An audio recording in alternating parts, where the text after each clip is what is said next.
High Rise Mystery by Sharna Jackson, Chapter 32. So, how well do you know Mark? I asked Serena. Norva stared at her. Not very well at all, she said. She looked down. I've seen him around, in the lifts, in the gardens, sometimes walking around outside these flats.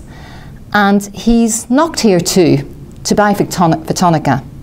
Direct from the source, she smiled. But so many people do. I've had a very steady stream of visitors since I lost Hugo. She gestured towards the cards. It's almost too difficult to keep faces and names straight. Serena looked out of the window. When did you see Hugo last, Serena? What happened after the meeting? Where did you go? Norva asked. I sat poised, phone in hand. I didn't really see him after the meeting. We came home just after 10:30. The lifts were broken, and after that climb I was exhausted. I went to bed. I thought I heard something around 1:15, but I rolled back to sleep. 1:15? I asked. I stared at Norva. Mrs. K's friend left at that time. Norva stared back. Was the time of death window closing?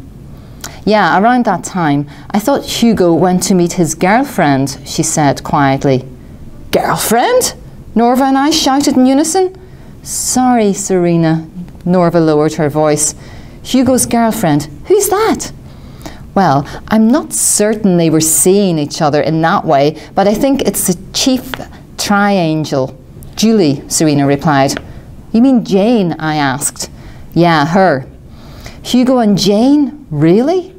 Are you sure? Asked Norva. They don't seem like, they're a match, to me anyway. You could never know with Hugo, she said, waving her hand around the room. Could Hugo and Jane be talking about something else? I offered. Antiques? Architecture? I paused. Money? Serena turned sharply to me. Do you think so? Might it be about money? She asked eagerly. Norva looked at her, pursing her lips. I do hope not, because I don't have any money to give her. She looked at her hands. Do you have a job? I asked, besides Photonica and dog walking and, yoga? She shook her head. No, not really. I don't have a lot of money, not until my divorce is settled and the house in West London is sold. Hugo covered the costs. Now he's gone, I'll have to go, I'm sure. I reached for her hand. I hope not. Norva rolled her eyes. Me too, Serena laughed bitterly. I winced. It sounded like a cry. I'm having a rotten run of things, she said. This year's been too hard, and now this place is full of bad energy, bad vibes. I think my time and work here is done, girls. In trying to find myself, I lost my brother. Norva sat forward. Speaking of finding what you're looking for, Serena, have you heard about the clock? Serena stood up. You know about the clock? She shouted. What do you know about it? We sat back, eyes wide. Wait there, she said, don't move. Serena tore out of the room. Oh my days, Norva mouthed to me. What the hell is this now? I don't know, I whispered back, but I don't like it. Serena paced back into the room, knocking over the stack of magazines. Look, she said, thrusting a crumpled piece of paper under our noses. Look! Norva reached for it. It was shoved under my door last night. A note, A4 white paper, handwritten terribly. It read, tick tock, tick tock. Give me the flipping clock. Your time runs out on Friday. Serena was being threatened. I gulped. Norva's hands shook. Motive. Money. Money for the clock. The clock. I took a photo. Did you show this to Sharpshooter? Norva asked. The detective, I clarified. Of course. And she didn't take it from you for evidence? I asked.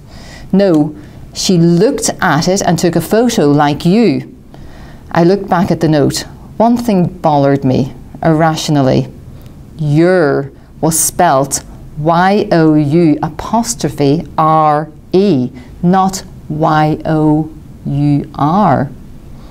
I know, said Serena. To do.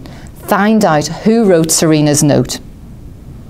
Hugo has so many things, Serena said, sitting down. A myriad of clocks and other timepieces. Do you know which one they could be talking about? Where do I start? We shook our heads. I shrugged. I'm not sure. We just have a feeling that this one was special to him and important, valuable, I said. Clearly, she replied. Take a look around. See if anything jumps out to you. Let's also swap numbers so you can let me know immediately if you find out more. Serena tapped our numbers into her phone. Have you looked at his van since, I asked, my question trailing away. She shook her head. No, I don't have the keys. I have no idea where they'd be. Her eyes filled with tears. I hope I find this clock, for my own safety, obviously, but I'd like to give it to our father. It was so special to him. It would be priceless for Daddy. She coughed back a cry. I touched her shoulder. That's a lovely thought, Serena. We're on the case. She held my hand. Thank you, girls. You are just darling.